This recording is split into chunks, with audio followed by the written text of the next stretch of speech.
Ladies and gentlemen, welcome to the Bullpen.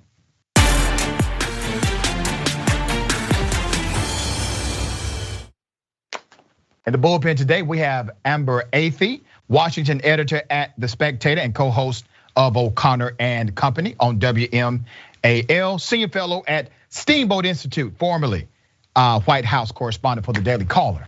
Very accomplished, very bright young lady. Amber, good day. How are you? I'm doing great. Thank you so much for having me. It's good to be back. Thank you for being back on the show again. We're going to talk about the Build Back Better Act, Joe Manchin's obstructionist agenda, in my opinion. I don't want to presume what you know or believe about that item, so I will give you an opportunity to express your sentiment. Sure, thank you for the opportunity. Well, I appreciate Joe Manchin's opposition to the Build Back Better agenda for a multitude of reasons. The first of which is that there's been a lot of talk about the bill's effects or lack thereof on inflation. And I know that Joe Biden has made this claim that there's 15 or so Nobel Prize winning economists who claim that this bill is actually going to help inflation. The Washington Post did a pretty thorough debunking of that claim, where they actually interviewed those economists, and they said perhaps in the long term this could reduce inflationary pressures on the supply side, but it won't help the current inflationary crisis that we're facing. And the other issue is when you have a spending bill that's this large, increasing the national deficit that much does decrease economic growth in terms of the GDP. So there's a claim as well that Goldman Sachs says if we don't pass Build Back Better, then we're not going to see as much economic growth in the future, but they haven't factored in that national debt and deficit portion of the bill. Now, as to what's actually in the bill, and this is of course separate from the spending total, because I do think there are some good things in the bill that I would be generally supportive of, which are some of the child tax credits and some of the daycare benefits for parents. I think it's really important to make sure that parents are able to get support for their children so that they're able to work outside of the home if need be. There are other portions of this bill, however, that I think don't support working families, and these are the pieces that Joe Manchin was generally antagonistic towards.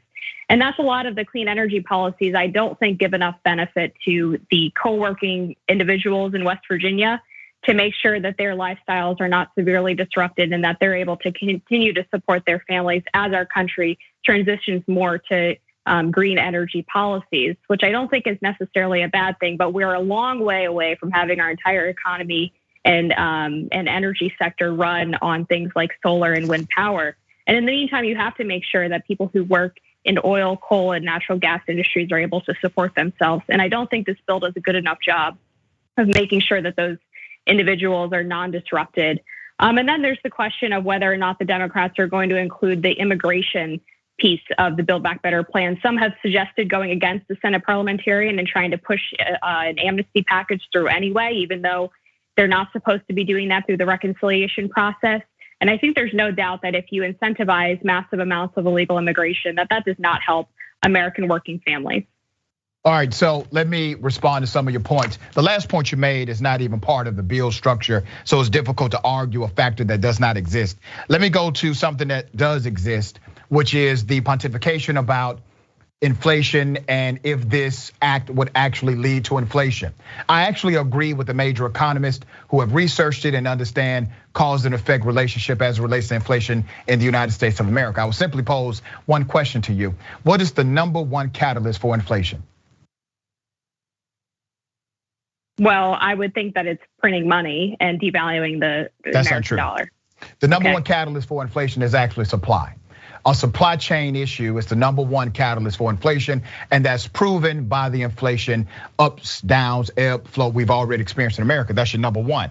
That creates the inflation model, and that inflation model typically takes 2 economic cycles in order to actually apply. That's why the economists are saying this bill does not create inflation as we understand and interpret the variable of inflation. Number 2, the national deficit. We'll talk about the national deficit. While there's a proclamation from some on the conservative side saying that, oh my goodness, this just skyrockets the national debt. It takes our money and we have to borrow against it. But it's really interesting to me that the same individuals who are now crying about the 1.9 trillion being too much money are the same people that allowed Donald Trump to run up the national debt and holds the record of modern day presidents as it relates to the national deficit.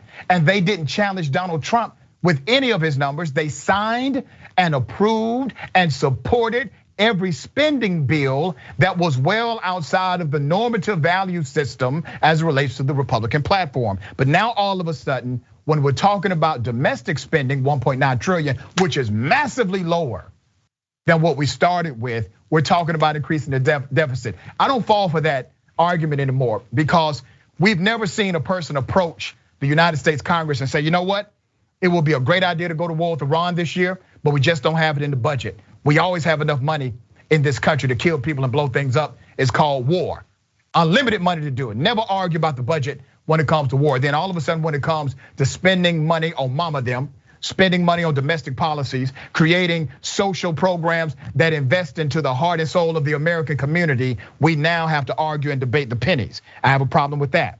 As far as the bill is concerned, I represent particular communities. I'm a black man in America, so I represent particular communities. Let me be very clear about what this does for black people in particular. The bill maximizes the Pell Grant. I was able to go to college because of the Pell Grant.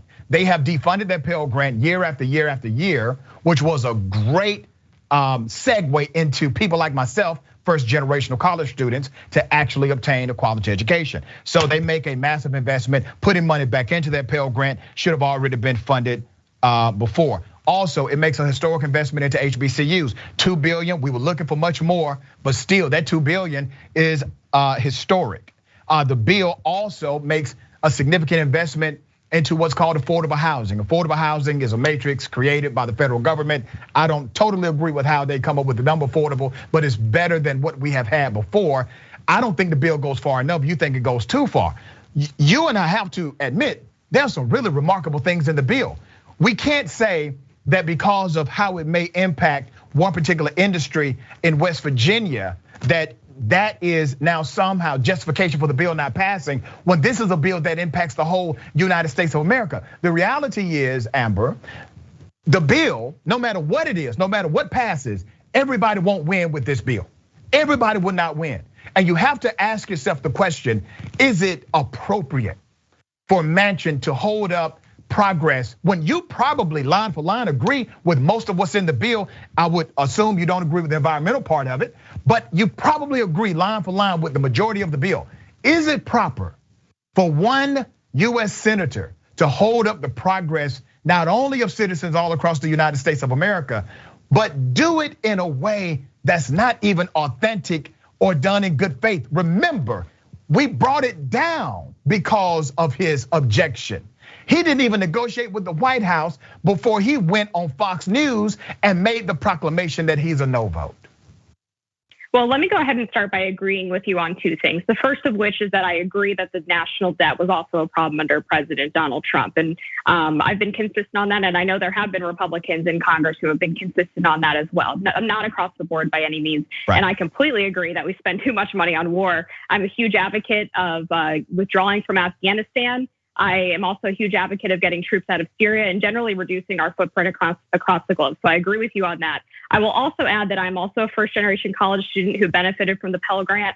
Huge fan of that as well. So again, there are things in this bill that I agree with that I think are good. From Joe Manchin's perspective, it is literally his job to represent the people of West Virginia. So if this bill is a loser for them, I think it's incumbent on him to say that he's not going to accept this bill if those pieces that hurt the energy sector are still in it. A huge portion of the West Virginia population is either directly or indirectly employed by the coal industry. And so the whole point of him being elected a representative of the state of West Virginia is that he has to put their interests first. Yeah, I think it's a cop-out because when you look line for line, item for item in the bill, West Virginians, they benefit significantly from the bill.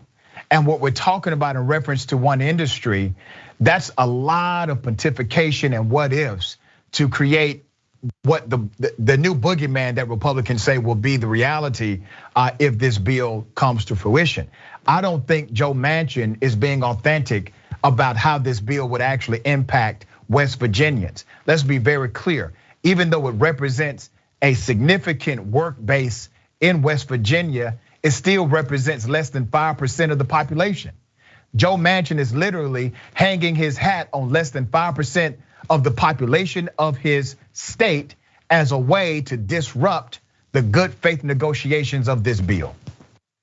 Well, I disagree that Joe Manchin is not acting in good faith here, because if you talk to anyone who's worked with Joe Manchin through his entire career in the Senate, he's a very well-liked guy and people find him to be very genuine. I've never heard from people, besides some of these newbies in Congress who are attacking the literacy rates of West Virginia or claiming to represent just as many people as Joe Manchin, that he is not thinking in the best, trying to think in the best interest of the individuals in his state.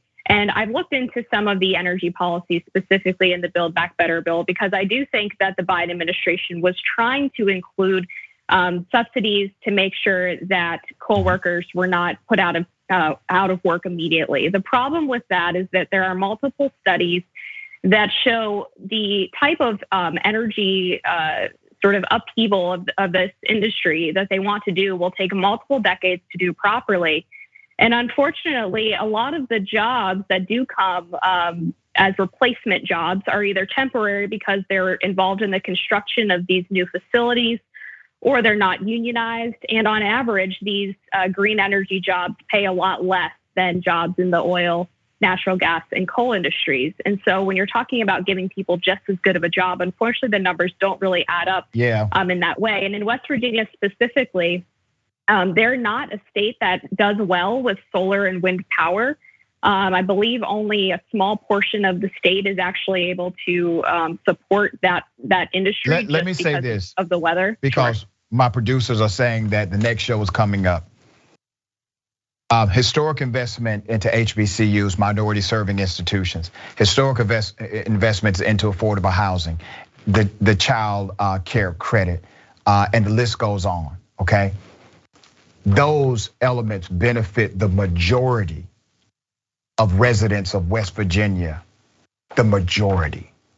And I think Joe Manchin would be willing to work on this in the new year and be able to find a compromise. That ain't what he said, my dear sister. That is not what the man said. All right, so I'll bring you back. They were on a call, and they're gonna work together out, y'all. All right, we'll see. All right, but I do appreciate you being on the show. Happy holidays to you and yours. Okay. All right, have a good Christmas. Thank you. You too.